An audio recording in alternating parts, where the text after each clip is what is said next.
اس کے بعد اس وقت بہت اپنے ذہن کو حافظے کو سمیٹنا پڑ رہا ہے بہرحال.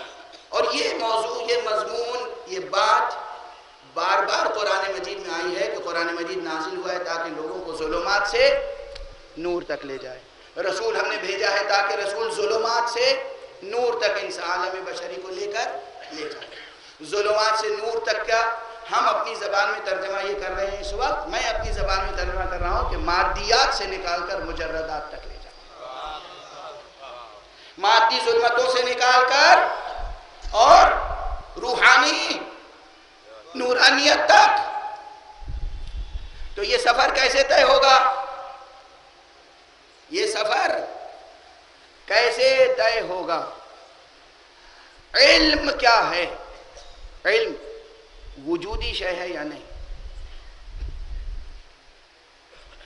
علم واہم ہے، توہم ہے، فریب ہے، دھوکہ ہے. یہ سب سوالات کیوں کر رہا ہوں؟ یہاں بہت سے فلسفی کے اسٹوڈنٹس ہوں گے اور دنیا کے نام نہاد بہت سے فلسفی جو اپنے کو فلسفی کہلاتے ہیں، انہوں نے علم کے بارے میں اس طرح کے سوالات کھڑے کیے ہیں کہ علم کی حقیقت کیا ہے. تھیوری آف نالج میں یہ سب بحثیں آتی ہیں. علم کی حقیقت کیا ہے؟ صداقت کیا ہے علم کی؟ آخر علم اور معلوم میں رشتہ کیسا ہے؟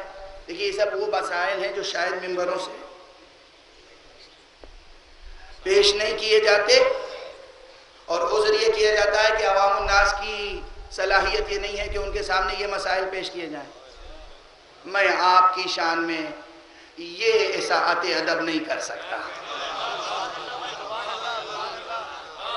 میں آپ سے مایوس نہیں ہوں، مجھے آپ سے کوئی سوء ظن نہیں ہے، ہرگز نہیں. اور پھر وہ بھی کہیں اور آپ سے ملاقات ہوتی تو آپ کی ذہانت و صلاحیت پہ شک و شبہ بھی کرتا. جب اس فرش عظیم اس منبر کے گرد جو مجمع ٹھہرا رہ جائے، جو مجمع بکھر جائے اس سے امید نہ رکھو، جو مجمع ٹھہرا رہ جائے اس سے نا امید نہ